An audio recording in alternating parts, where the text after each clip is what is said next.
Good morning or good afternoon. So we're going to go through the answers to yesterday's questions. Now we went through correspondence, we've looked at the references, we've got reference 1, which is this terrible handwritten thing that you can barely read.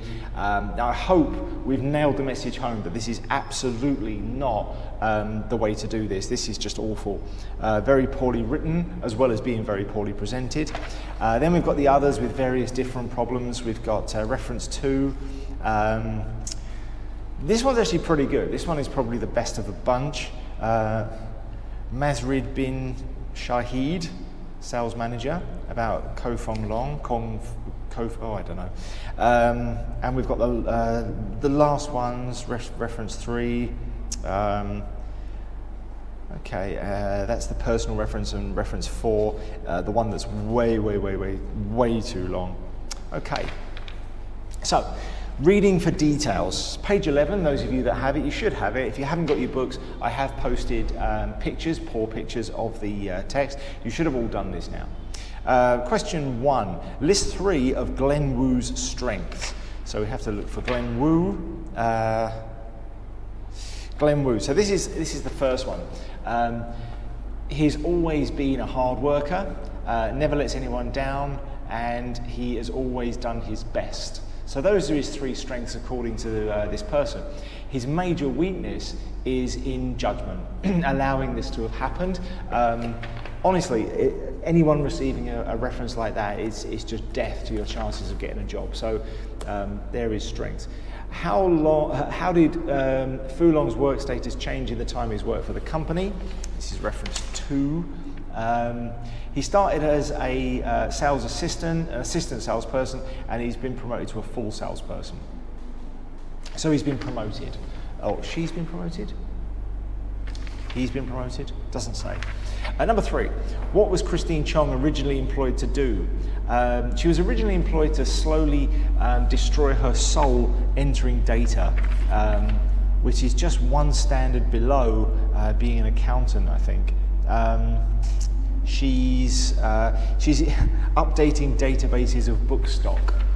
Wow, just the worst, just the worst. What information does a certificate of service provide? I have actually had complaints about this question, and it's worth noting, yeah, it's a Singaporean book. The English isn't always perfect. It doesn't always make the absolute best sense in the world. Not the best question. The certificate we're talking about is reference 5 on page 10. It gives you proof that the person did what they say they did. It shows you that this person was employed from March 2002 to December 2003. It provides us that information. That's really all it does.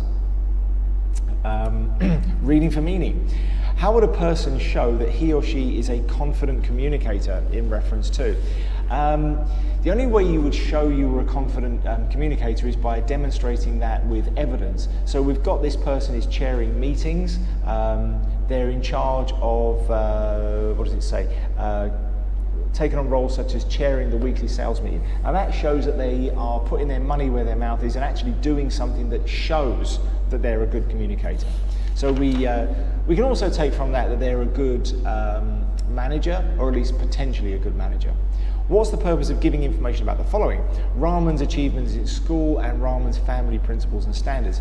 Your achievements at school show a good idea, an outline of the sort of person you are and what you can expect to achieve in work. The things people achieve in school, they're going to do the same in business. They're going to do the same in the rest of their lives. If you're somebody at school that did nothing but turn up, do the bare minimum and go home, you're going to be the same person at work. You're not going to change. There's going to be no radical shift in your personality and your output. If you're somebody that turned up, did the ELAC debates, did extracurricular activity, tried to get involved, was the class principal, those kind of things show me what sort of person you are and what I can expect from you in the future. Family principles and standards show morally what sort of person you are. Are you a person that takes life seriously? Are you potentially a thief? Are you potentially somebody that's going to stand up for the rights of others? It gives us an impression about what sort of person you are and what sort of person I can expect you to be in terms of class, in terms of at work, What's the purpose of putting Christine Chong's address in the reference? Well, Again, things have changed. Putting an address in there tells us who the person is. If we had more than one. If we just put Jack, there's lots of Jacks, putting the address in helps us to sort the information so that we know exactly which one we're talking about. It also has a permanent reference stamped on the top of the letter. Now, assuming it's not an email and we can't go back and look who sent it to us, we can look at the address and we can file that information, and we can always find the information off of them. Also, we've got a permanent copy of the return address, so we can always contact that person, and we don't have to go and look it up in any kind of records. So it's a good reference point, and it helps us to sort the information. What does it suggest if a person can work with limited supervision? Supervision is when we watch over somebody and make sure they're doing things properly. The more advanced you become, the less supervision you need, because you know what your job is and you're able to do it without people watching over you. It implies that you're a responsible person. It implies that you're the kind of person who's going to get the job done no matter what, and that we don't have to keep on at. You know the sort of people I'm talking about. Even at a student level, we see this. There are some students that I can give them an assignment, they're going to go away and do it to the best of their abilities, and they always do. They're the kind of people we want working for us. We don't want people that we're going to have to chase for a deadline every single time. We don't want that kind of person. And if you look at your, especially your English teachers, those kind of English teachers don't last. They're kind that we have to chase, and we have to get them to do things properly. They never last in any job, so we don't want them working for us. What evidence suggests that Christina's handled complaints to the satisfaction of customers? She's had potentially two letters from customers thanking her for her help. It says more than one. Now, more than one literally means two. If there had been a specific number, they may have said 3 or 4, maybe 5, but more than one, it suspiciously implies two letters. What evidence suggests that she's ready to take on a job with more responsibility? Well, again, this is the letter that goes on, probably far too much information. It says specifically what evidence. We're not really provided any evidence. All we're given is a lot of opinions. She's now showing leadership qualities, and she trains a new member of staff. That implies that she's ready to take on more responsibility, that she's training other people, but also she had no choice. You know, she was taken on for a job, she was promoted, the job became open, and she had to train the next person. Everyone does that. So all we've got in Christina's is a lot of opinion and not very much evidence. So if you answered that there really isn't that much evidence, I sympathise and I actually agree with you on that answer. I think the answer would be that she's training other members of staff, even though those of us who have been in the workplace for a while understand that that's not really a huge marker of an ability to take on extra responsibility. It's the normal process of your job. You get promoted, you have to train the people under you. Explain the meaning of the words in your own words. Independently. Dependent means you rely on other people to survive. Independent means you can take responsibility for yourself and you're ready to do things on your own.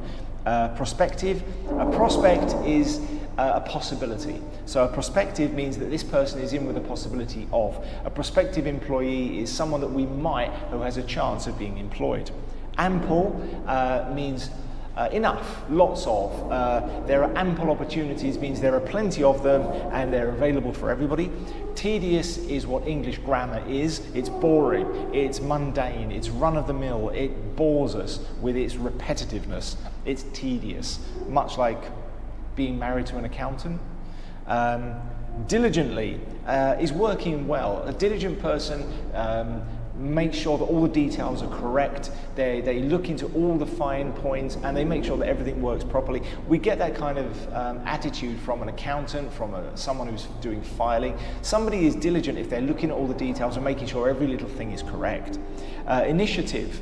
Well, initiate means to start. So initiative is the ability to take responsibility and start things on your own. So you initiate the action rather than having somebody else do it for you. So someone with initiative does things for themselves. They take responsibility and they go off and do it, deciding on how to do it for themselves. They don't need to be pushed into doing it. And dispatch could mean two things. Dispatch usually means to send out. to broadcast usually something physical. I dispatched a parcel. I put it into the post office and it was sent, it was dispatched. It also means to kill somebody. To dispatch something is to kill it, to send it off, to finish it and get it out on its way. But normally we would be talking about sending something. It's an example of where English words can mean 2 or 3 different things depending on the context of the sentence. We dispatched the parcel obviously means posted it, doesn't mean you took it out the back and shot it. So think of a positive, reading for ideas, number 12. Think of a positive and negative way to interpret the following comments. When he's not playing soccer or tennis, he is doing research on the computer. A positive thing would be that he occupies his time. He's not lazy and he's not the sort of person that just sits in the bedroom complaining being bored. The negative thing about this is we could take this to actually mean when he's not playing soccer or tennis. So he's always playing soccer or tennis, and when he's not doing that, he's researching on his computer, which means playing. So in other words, this person doesn't do anything relevant to any kind of business unless they are playing soccer or tennis professionally, which they almost definitely won't be. So negatively, this person doesn't do anything that's connected to any kind of business. The only job this would qualify them for would be to work in maybe a shop selling tennis or soccer equipment, sports equipment, perhaps doing some filing on a computer, working in those kind of shops. So not much positive to really say about this. He's taken on further studies as part of his career plan. So a positive and negative. Positive, they're taking their career seriously and they're going back and doing extra courses to advance themselves. This is someone that we want to take seriously because they're taking themselves seriously. A negative is this, would be that perhaps their schooling hasn't been very good. And that they're having to go back to school and do more. It's difficult to find a negative for that. It's difficult to find a positive for the first one. It's difficult to find a negative for the second one. Nobody's schooling covers them for everything they ever need in life. You'll always need to go and learn more. You should be learning every day. So it's difficult to find a negative for that one. The only thing I can think of off the top of my head would be to say that, yeah, maybe their schooling wasn't the best and they haven't got enough qualifications. Maybe they didn't take school seriously enough when they were younger and they're learning that has now caused them problems as they grow older. Number 13, what criteria would you use to compare these references? Okay, to compare and contrast these references, the criteria I would use as someone that's done some recruitment, I would look at the personal and the professional. I would sort them apart. The professional ones I would take more seriously, the personal ones I would take slightly less seriously, because you're literally asking a friend or a family member to report on them for you, which is obviously less reliable. I would want the professional references first. I would sort them in terms of evidence. I would want to see evidence of promotions. I would want to see somebody making career progression. I don't want to know what they want, I want to know what they've done about what they want. So I don't care if you want to be in charge of the class, for instance. If you want to be class president, I don't care. I want to know what you're willing to do to make yourself class president. That is information that I can use. So I would sort the criteria out, the people who are looking for a job and the people who are looking to build their career. The career builders are the ones I'm more interested in if I've got that kind of vacancy. Having said that, if I'm trying to fill a vacancy for a shop assistant working a till, I don't want somebody interested in their career because they're not going to want to stay long on the till. So you've got to compare it depending on what the job is. But basically, in terms of references, I'd be looking to compare them in terms of quality. Do we have evidence of career progression? Do we have evidence of somebody taking themselves seriously? Do we have evidence of a practical application of good judgment and resources?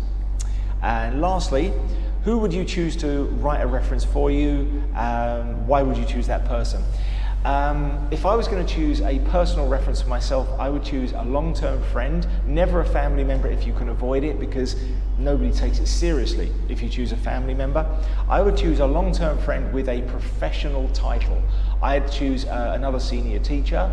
I would choose a doctor or a lawyer, somebody that I know with a professional title.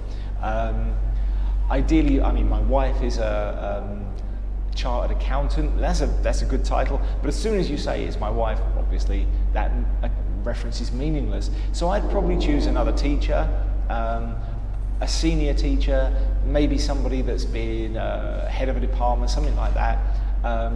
because it has some sort of authority. People are going to look at your best friend who cleans the streets and say, I don't care what he thinks, but somebody that's running a department and involved in education, it makes you look like you're much more authoritative. It makes you look like you have something to say that people want to listen to.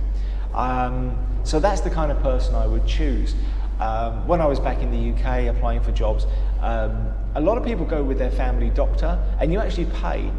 Some family doctors will write you a personal reference saying they've known your family for many years, just from the point of view that they are a professional person. Equally, lawyers do it. It's better if you know one personally and they can vouch for you over many years. But always somebody with a professional title. Somebody that you've worked with or worked for is also very good. Not your manager, although if you can get an ex-manager to do that for you as a personal reference, that would be fantastic too. Professional references are much more difficult because they have to be somebody that you've worked for or with. In your positions as students, you might have to go with somebody from the school, in which case a head of department, your form room teacher, a specific teacher that you've got on very well with, that you can trust. That's the first thing to do. Make sure you can trust them to give you a good reference. And I don't just mean a reference that says good things about you, but I mean a well-presented reference, because it is make or break, because you could be up against potentially thousands of other applicants. So those are the kind of things that you should be looking for. Those are the answers to these questions. If your answers aren't exactly the same, don't worry too much, because some of this is purely opinion, but those are the kind of things you should be looking for. What we're looking for in terms of letters like this, references, is evidence. We want proof, not opinion. We want to separate out what people think from what people know. And sometimes you have to look a little deeper to find that information. So those are the answers as I see them. Thank you very much for your attention. And now, back to reality.